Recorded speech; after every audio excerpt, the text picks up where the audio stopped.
All right. Chapter 10, verse 1.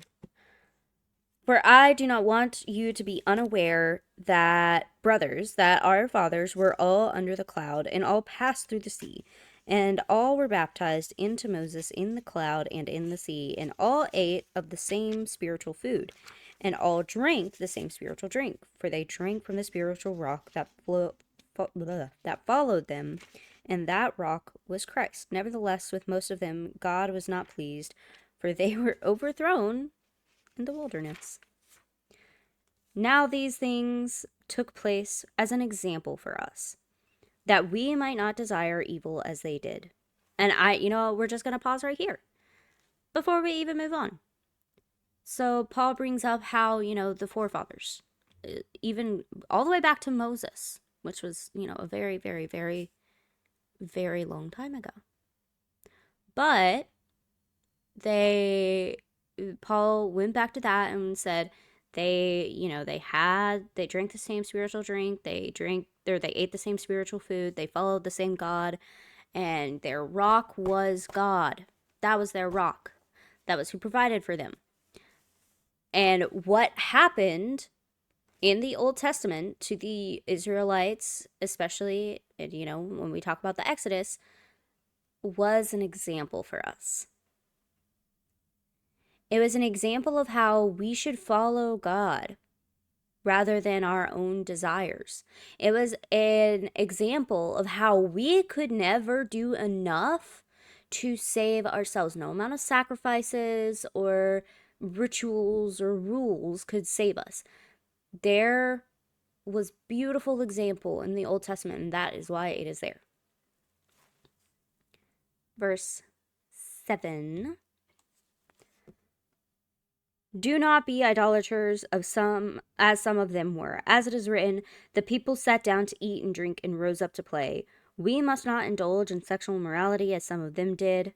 The 23,000 fell in a single day. We must not put Christ to the test as some of them did and were destroyed by serpents, nor grumble as some of them did and were destroyed by the destroyer.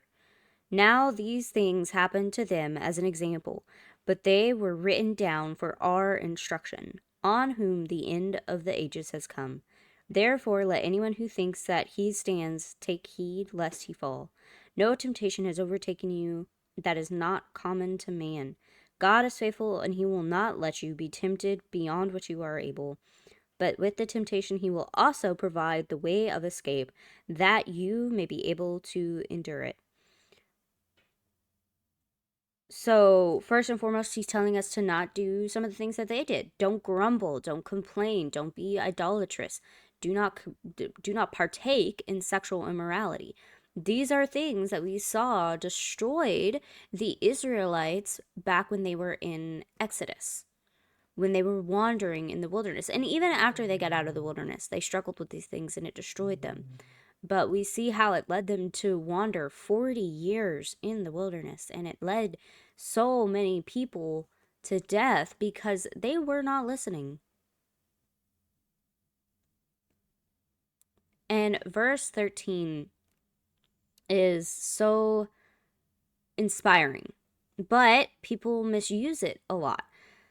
No temptation has came upon you except what is common to humanity. So every single temptation you face, whether it is you face sexual temptations, or if you face the temptation to lie, the temptation to gossip, the temptation to steal, the temptation to not trust God, the temptation to idolize someone or something, everybody's dealt with that.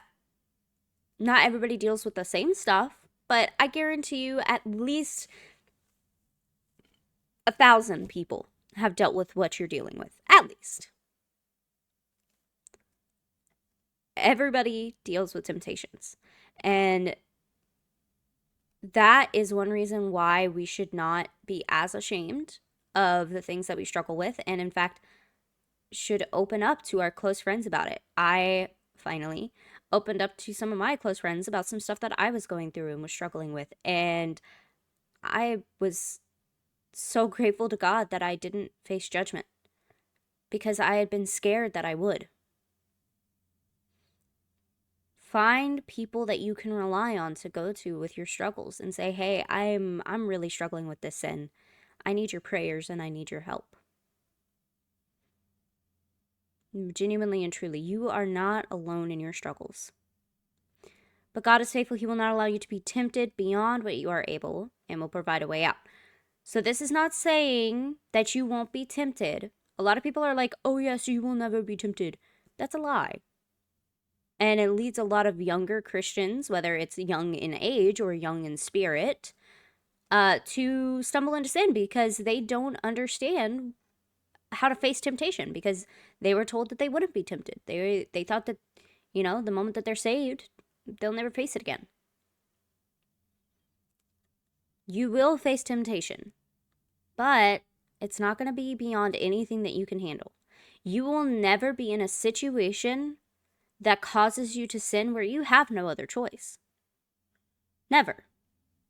Whether that's lying or stealing or cheating or whatever, you will never be in a situation that will lead you into sin that you cannot get out of. God will give you a way to get out of it so you can bear the temptation. And sometimes that way out is your own choice. You have to make the choice to put down your phone late at night because you know it leads you to temptation. You have the choice not to interact with that one group of people that you know causes you to stumble into sin.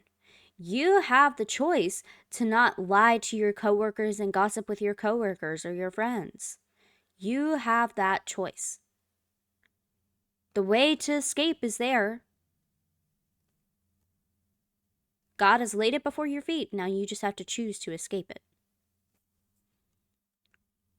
On to verse 14.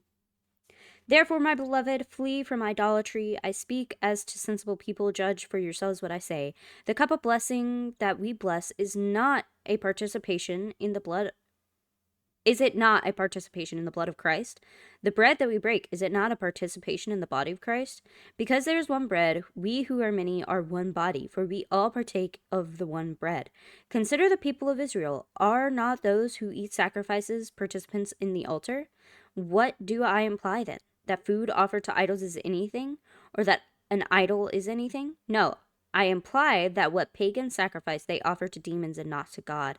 I do not want you to be participants with demons. You cannot drink the cup of the Lord and the cup of demons. You cannot partake of the table of the Lord and of the table of demons.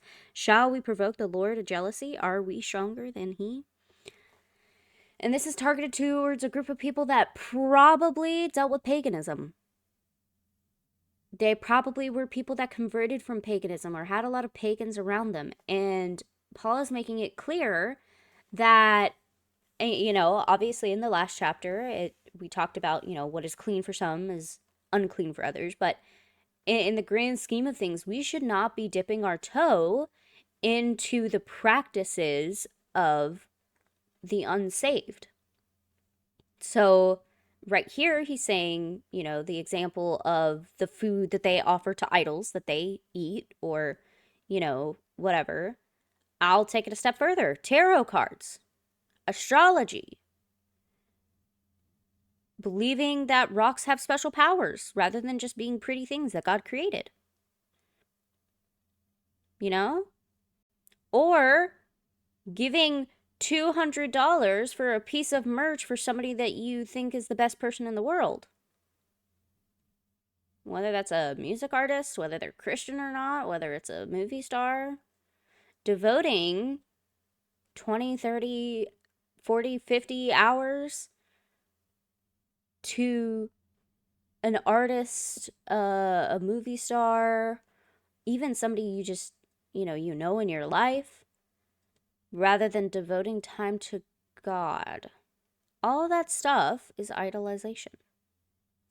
You cannot worship two masters. You cannot worship anyone or anything in this world and worship God. It is one or the other. We are told that a servant cannot serve two masters, and that is made abundantly clear. And that may include your job. If your job is your worship, you need to get your focus straight. That doesn't mean quit your job. But there's a point of things becoming more important than God. And I know right here it's warning more so against not tiptoeing into the lifestyle and practices. So again, I want to focus more so on saying tarot cards, astrology, crystals, even weed, whatever. Don't do it. You're gonna lead yourself into worshiping something that you probably don't even know. Because witchcraft is real. Talking to spirits, communing with the dead is real. And it's dangerous. There's a reason God tells us not to do it. Read your Bible, figure it out. But there's a reason why. There's lots of reasons why. You can find ex-witches and ex-pagans all over social media that talk about how dangerous it is and how they are glad that they came to Christ.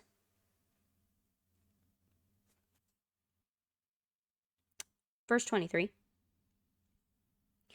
All things are lawful, but not all things are helpful. All things are lawful, but not all things build up. He's quoting himself again. Ha ha. Who would have thought? Let no one seek his own good, but the good of his neighbor. Eat whatever is sold in the meat market without raising any question on the ground of conscience. For the earth is the Lord's and the fullness thereof. If one of the unbelievers invites you to dinner and you are disposed to go, eat whatever is set before you without raising any question on the ground of conscience. But if someone says to you, this has been offered in sacrifice, then do not eat it, for the sake of the one who has informed you, and for the sake of conscience. I do not mean your conscience, but his. For why should my liberty be determined by someone else's conscience? If I partake with thankfulness, why am I denounced because of that which I gave thanks? So whether you eat or drink or whatever you do, do all for the glory of God. Give no offense to Jews or to Greeks or to the church of God, just as I try to please everyone in everything I do, not seeking my own advantage, but that of many, that they may be saved. Be imitators of me as I am of Christ, as I imitate Christ. So again, we see this theme of everything, is permissible, but not everything is beneficial. You can do a lot of different things and it's okay and it's not going to be a sin, but is it something you should do? Is it benefiting you? Is it benefiting your walk with God? Is it benefiting your relationship with your spouse? Is it benefiting the relationship with your siblings, with your parents, with your children, with your friends? And I love this example of, don't you don't have to inspect every single little thing and make sure that every single little thing on this earth is Christian. You don't have to do that. If that is something that you are convicted to do because you struggle with idolizing things, then you know what, fine. But you don't have to go to every single store and make sure every single store you buy from is Christian and every single restaurant you go to is Christian and every single you don't have to do that. And if you try to do that, you're going to live a very hard and expensive lifestyle in America, okay? You don't have to do that. Now, if you are being offered something and it's like, "Oh yeah, no, I'm doing this because I offer this to the gods," or I want you to have this because I read your tarot cards or I read your horoscope or whatever other things it may be. If somebody is giving you something or you're participating in an activity with somebody and it's literally blatantly in your face of, "Oh, this is not a thing I should be participating in," whether it's witchcraft, I know I'm using that one a lot, or pagan activities or sin in general. Your friends are like, "Oh yeah, no, we're going to go get blasted tonight. You want to come with us?" Say no and walk away. And that's not just for your conscience, it's more so for theirs. Because you are an example to these people, to the people around you in your everyday life, to the people you go and have fun with. You are an example of Christ to them. And if they see you willingly and actively participating in sinful activities, how are they going to know any better? How are you going to bring them to Christ in that way? And as somebody that has done that, I'm not sitting from a place of judgment here. I'm sitting from a place of, I've done that. I've been that person that claimed to be a Christian, but was not at all acting like it, especially around my friends, and in fact let my friends influence me rather than me influencing them. And I regret it. I probably gave so many people the wrong interpretation of Christ because of my actions as a teenager, even my actions now as an adult. But then, this last little bit. So, whatever you eat or drink, whatever you do, do everything for the glory of God. Give no offense, just as I try to please everyone in everything, not seeking my own benefit, but for the benefit of many. Imitate me as I imitate Christ. Whatever you do, do it for the glory of God. If you're going to hang out with your friends, do it for the glory of God. If you're going to a baseball game, go do it for the glory of God. If you're streaming, do it for the glory of God. If you're going to work every day, do it for the glory of God. If you're going to the gym every day, do it for the glory of God. And furthermore, you don't have to, go up in there and shove Christianity down everybody's throat. Don't give offense to other people. You don't have to be like, oh no, you're going to hell, you're an awful person because you're not a Christian. What? You're putting a bad name on Christ and a bad name on other Christians when you do that. Try to please everyone and everything, not seeking your own benefit, but for the benefit of others. And that does not mean doing something sinful in order to please someone else. That also doesn't mean destroying your boundaries to please someone else. Keep your boundaries in place. If somebody is hurting you and being awful to you and just drains your spirit, whatever, you do not have to please them or keep them in your life. This is not talking about a boundary destroying kind of thing. You pleasing everyone means that like you just don't argue and you don't fight. You don't try to change who they are because you think you know better.